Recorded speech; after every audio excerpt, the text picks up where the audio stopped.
quero aplaudir, de pé, o discurso do Sr. Deputado Sérgio Sousa Pinto na Assembleia da República, com o mesmo entusiasmo com que condeno a participação de Sérgio Sousa Pinto como Presidente da Assembleia Municipal de Sintra. Em Sintra, condeno porque dá cobertura a uma gestão inconcebível de Basílio Horta.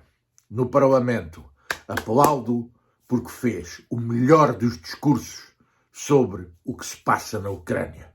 E todos nós devíamos aplaudir de pé estas palavras. Diz-se que o conhecimento da história previne a repetição dos erros cometidos no passado.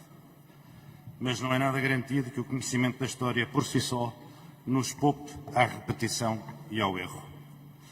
Há algo, no entanto, que só o conhecimento histórico, sem dúvida alguma, permite. É contemplar com dolorosa consciência as consequências das lições não aprendidas com a experiência passada, a incapacidade de travar uma cadeia de acontecimentos que se repetem, semelhantes, inexoráveis, como há 60 anos, diante dos nossos olhos e diante da nossa impotência. A invasão da Ucrânia, desencadeada há um ano e ainda em curso, confronta-nos com essa responsabilidade perante a história e perante a experiência passada. A responsabilidade de aprender e de agir, a responsabilidade de não repetir o que não pode ser esquecido, a responsabilidade de dar sentido ao sofrimento dos que vieram antes de nós e que viveram os horrores do século XX. Putin trouxe à Europa de volta o fatídico ano de 1938, o ano decisivo para a paz e para a guerra, que abriu as portas à mais trágica carnificina que a história registra e que teve por palco principal o nosso martirizado continente, desde sempre o grande desestabilizador do mundo. Cá estamos, portanto, outra vez em 1938. Vejamos então. No outono de 38, 36 divisões do exército alemão concentraram-se na fronteira que separava a Alemanha da Checoslováquia. 6 meses depois, a Checoslováquia, única democracia da Europa Central, tinha deixado de existir. O pretexto da invasão foi a libertação das minorias germânicas, instaladas nos Sudetas desde a Idade Média. A libertação de minorias, sejam elas alemãs, russas, sérvias ou outras, ontem como hoje, serve de justificação e pretexto para os maiores crimes e para quase todas as guerras de agressão. As democracias europeias da época entregaram a Checoslováquia ao agressor. Julgavam assim servir a causa da paz, sacrificando quem queria defender-se e lutar pelo seu direito a existir.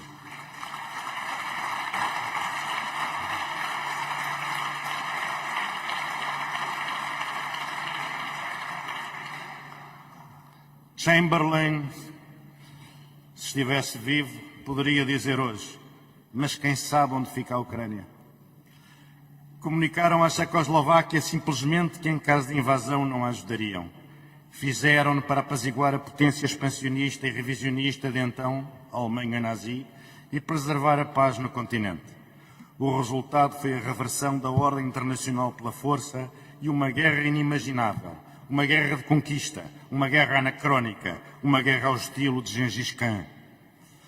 Os povos livres que sacrificaram tudo à paz não salvaram a paz e perderam a liberdade.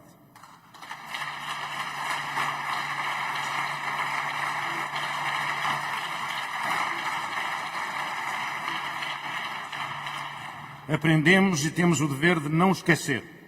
Uma potência revisionista confiante na sua força não pode ser apaziguada. Só pode ser dissuadida pela força e, se necessário, enfrentada pelas armas.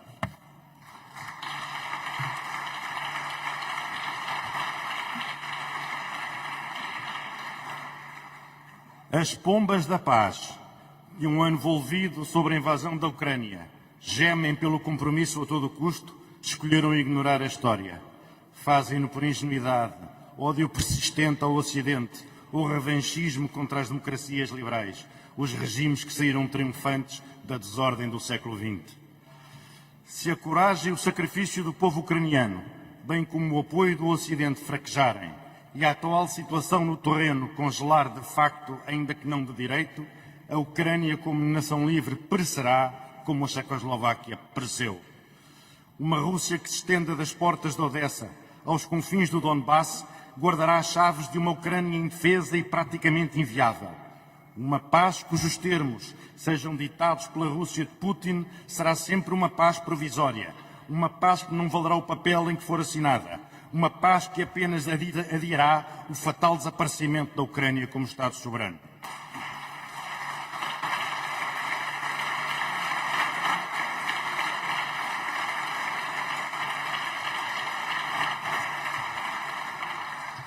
A Rússia revisionista da ordem pós-soviética não pode ser aplacada. A Geórgia e a Crimeia dão disso testemunho. A Rússia, por ser mais forte que os seus vizinhos, como sempre foi e continuará a ser, desde o desmoronamento dos impérios centrais em 1918, não goza de nenhum direito sagrado de conquista, expansão e engrandecimento. Não tem direito a russificar pela força os seus vizinhos, por via da anexação ou por via da satelização, negando-lhes a plena soberania reconhecida a todos os Estados pela Carta das Nações Unidas. O futuro da Ucrânia não será o de um Estado tampão, em nome das velhas esferas de influência ditadas pelas políticas de poder do passado.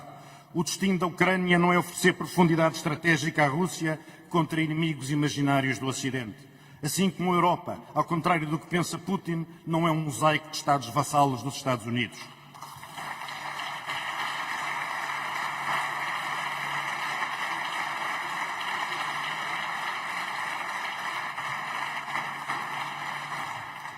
A Europa está ciente das implicações inevitáveis da reversão da ordem internacional fundada no direito.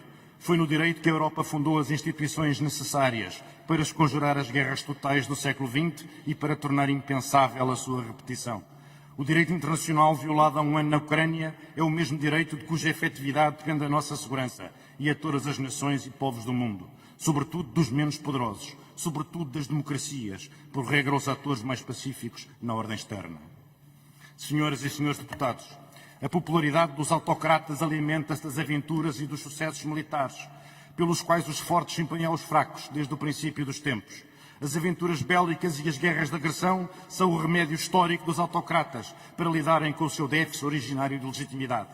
Buscam uma legitimidade pelos resultados, já que não pelo direito, incendiando as paixões da multidão, ressuscitando um sentimento doentio de grandeza nacional, que se alimenta da humilhação e do domínio sobre os povos, do roubo dos seus territórios e do saque dos seus recursos.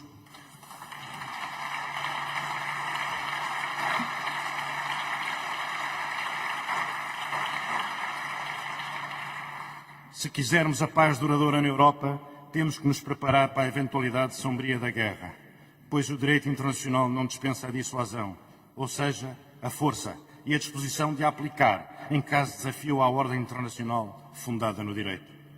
A Ucrânia martirizada ao fim de um ano de uma guerra que lhe foi imposta e ao fim de um ano de apoio militar e económico que lhe tem sido consistentemente prestado pelas democracias, representa, portanto, a rejeição determinada e total das políticas de apaziguamento seguidas em 1938.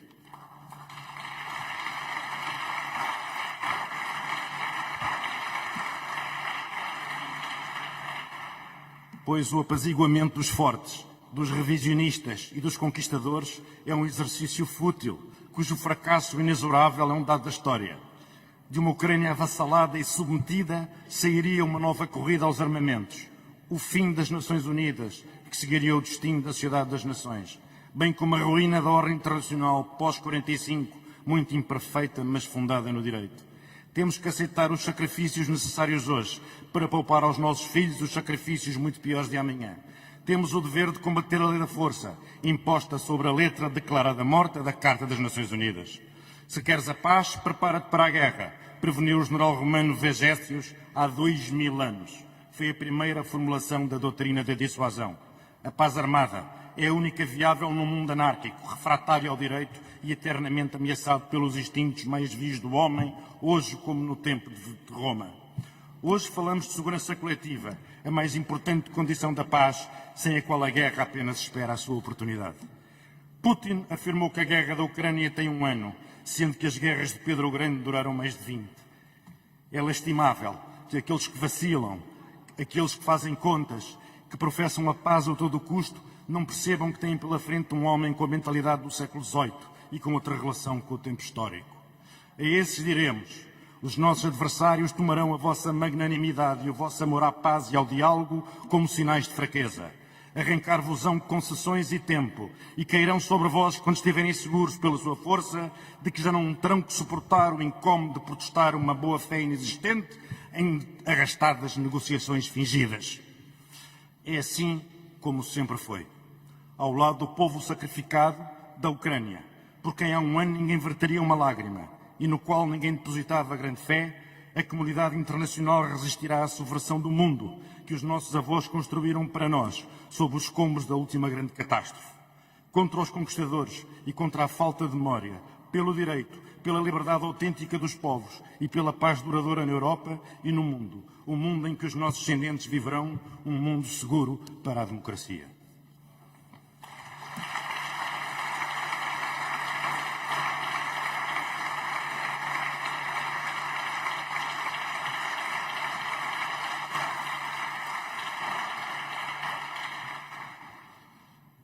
Há 40 anos, Mitterrand, confrontado com manifestações falsamente ingênuas pela paz e pelo desarmamento, em tempos de Guerra Fria, disse o seguinte: verifique que os pacifistas estão todos no Ocidente e os mísseis no Leste. O que mudou afinal no mundo? Quem são, aqui e lá fora, ontem como hoje, sempre as mais vocais das pombas da paz? Os direitos que a Ucrânia invoca constituem o fundamento da nossa própria liberdade. Somos capazes de aprender com a história, cientes que não somos mais virtuosos nem mais sábios que os nossos antepassados. Fomos arrastados para o passado, para um passado sombrio que julgávamos morto e enterrado. Porém, como um grande escritor nos advertiu num dia particularmente inspirado, o passado não está morto, o passado nem sequer passou. Muito obrigado.